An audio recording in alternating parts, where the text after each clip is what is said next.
نحمده ونصلي على رسوله الكريم اما بعد فاعوذ بالله من الشيطان الرجيم بسم الله الرحمن الرحيم قال النبي صلى الله عليه وسلم لا تشرك بالله وإن قتلت أو حرقت صدق الله العظيم وصدق رسوله النبي الكريم۔ نبی علیہ الصلاۃ والسلام نے فرمایا کہ اللہ کے ساتھ کسی کو شریک نہ کرو، اگرچہ تمہیں قتل کر دیا جائے یا زندہ آگ میں جلا دیا جائے۔ اللہ رب العزت نے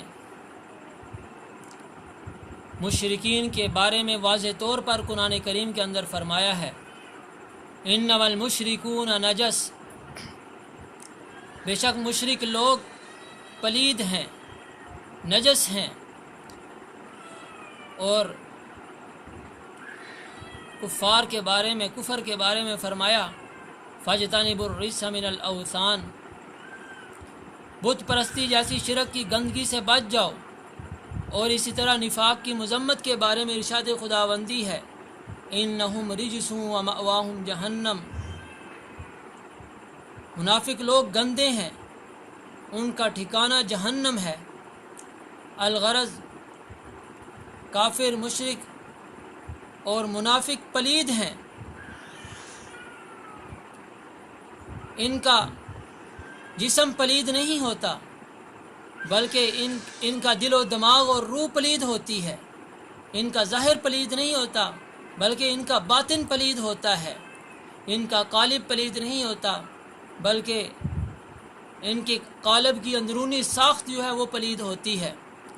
اللہ رب العزت نے شرک کی قرآن کریم کے اندر بار بار تردید فرمائی ہے، شرک کی تردید سے قرآن کریم بھرا پڑا ہے۔ اللہ رب العزت فرماتے ہیں وَمَن يَدْعُ مَعَ اللَّهِ إِلَٰهًا آخَرَ لَا بُرْهَانَ لَهُ بِهِ، جو اللہ کے ساتھ کوئی اور معبود پکارتا ہے، جو کوئی اللہ کے ساتھ کسی اور معبود کو بھی پکارتا ہے، اس کے پاس اس کی کوئی دلیل نہیں ہوتی۔ گویا کہ مشرک بغیر دلیل کے شرک کا ارتکاب کرتے ہیں، اور جب ان سے کہا جاتا ہے کہ شرک سے باز آ جاؤ، آ جا کے ان کے پاس ایک ہی دلیل بچتی ہے، وہ کہتے ہیں بل نتبع ما الفینا علیہ۔ جب ان سے کہا جاتا ہے کہ اللہ کی نازل کردہ کتاب کے مطابق عمل کرو، اس کی اتباع کرو، وہ کہتے ہیں ہم تو اسی کی اتباع کریں گے جس پر ہم نے اپنے باپ دادا کو پایا ہے۔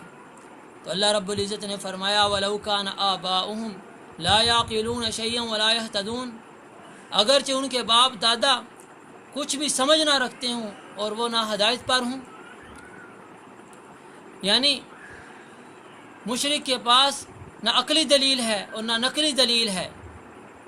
کسی آسمانی صحیفے کے اندر بھی شرک کو جائز قرار نہیں دیا گیا، بلکہ تمام آسمانی کتابوں کے اندر اس کی مذمت بیان کی گئی ہے، اور تمام انبیاء علیہم السلام نے ایک ہی سبق دیا ہے کہ شرک، کفر اور نفاق سے بچ جاؤ، ورنہ ہمیشہ ہمیشہ کے لیے ناکام ہو جاؤ گے۔ نبی علیہ السلام نے بھی شرک کی بار بار تردید فرمائی ہے اور اپنی امت کو ایک دعا بھی تعلیم فرمائی ہے کہ اللہم انی اعوذ بک ان اشرک بک شیئا وانا اعلم واعوذ بک ان اشرک بک شیئا وانا لا اعلم۔ اے اللہ، میں تیری ذات کے ذریعے اس بات سے پناہ چاہتا ہوں کہ میں کوئی جان بوجھ کر شرک کا ارتکاب کروں، اور اس بات سے بھی پناہ چاہتا ہوں کہ میں نادانستہ طور پر بغیر جانے بوجھے کوئی شرک کی بات کروں۔ اللہ رب العزت سے دعا ہے کہ اللہ رب العزت ہمیں شرک سے بچنے اور توحید پر قائم رہنے کی توفیق عطا فرمائے۔ وآخر دعوانا الحمد للہ رب العالمین۔